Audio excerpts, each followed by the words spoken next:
In ancient Rome, there was a secret sex cult which hosted some of the most wild and extravagant parties in recorded history.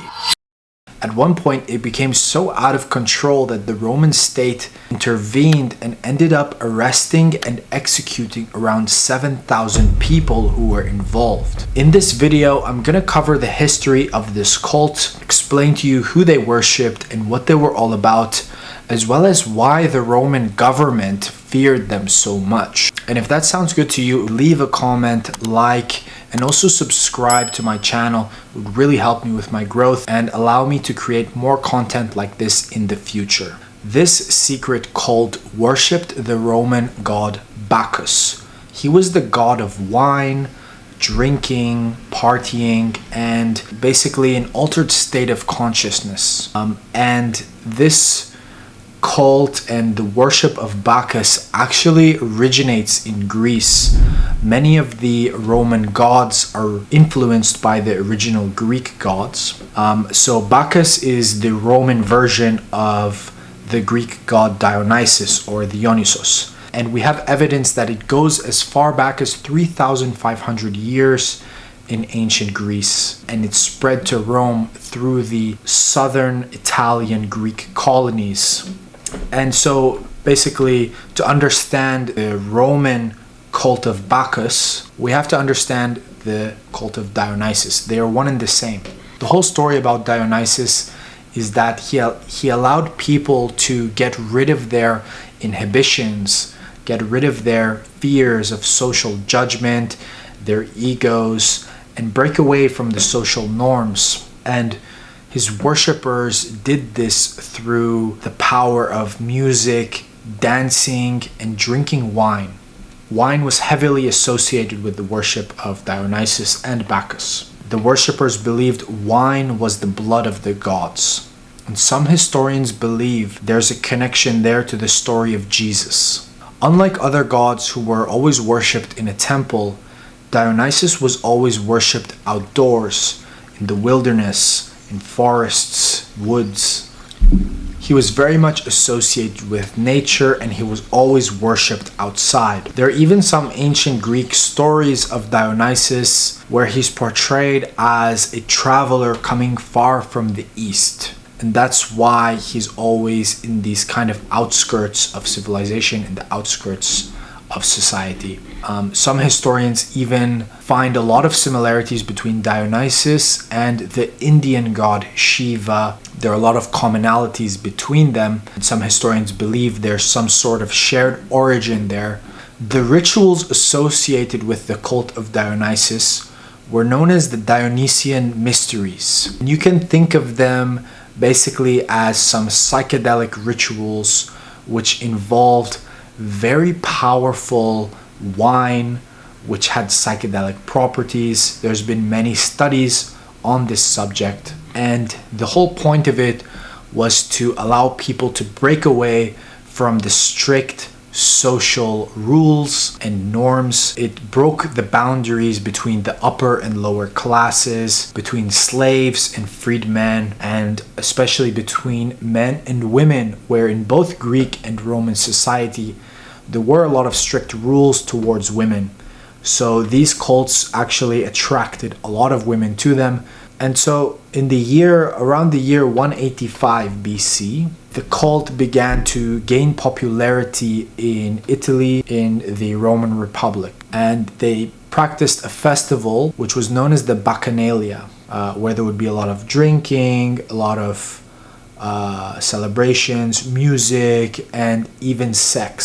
Sex was one of the other things that was associated with the worship of Dionysus and Bacchus. He was a god of sex, and not just any old sex. It was the kind of sex that frees you. And again, this is related to the theme of breaking away from the social norms. It was kind of a rebellious act against the very conservative and strict Greco-Roman society where people lived, and it was especially attractive to slaves, women, and foreigners.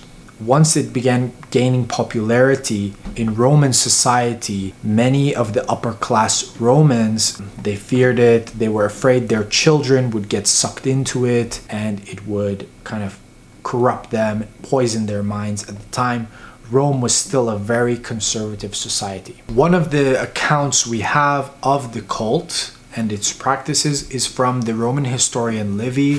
He lived a little bit later than the cult actually existed, but he did write about it, and so he's one of our best sources from the time. And Livy said that, quote, "Wine had inflamed their desire, and it was night, and the mixing of males and females, and of persons of tender youth, with all their persons, extinguished all vestiges of shame. Every kind of lewd behavior began to be practiced.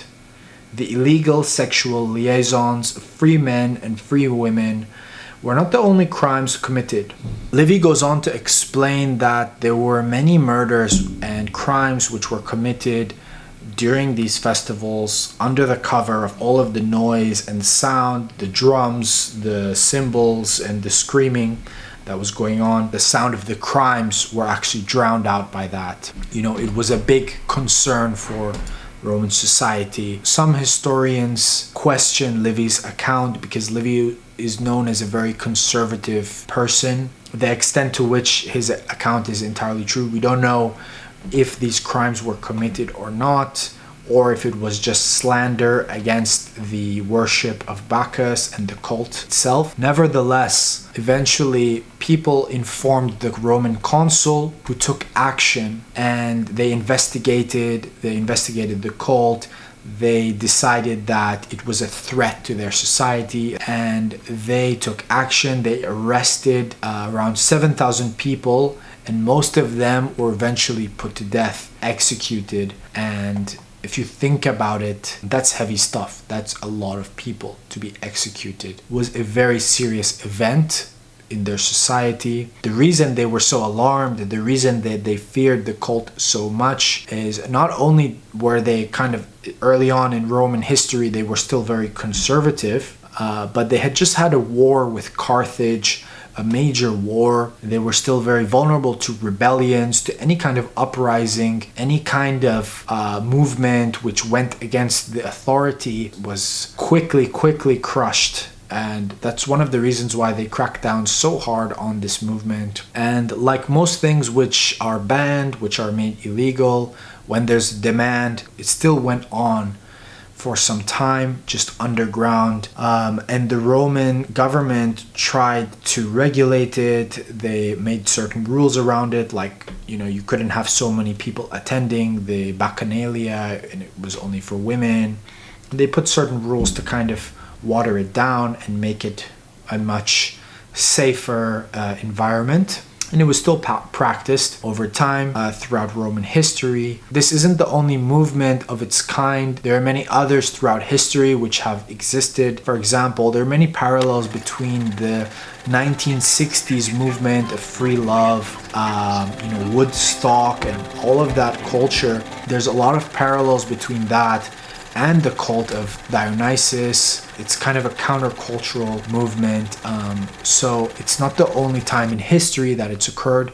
It's something that's repeated time and time again, and we may see in the future again. Thank you for watching, and see you guys next time. Take care.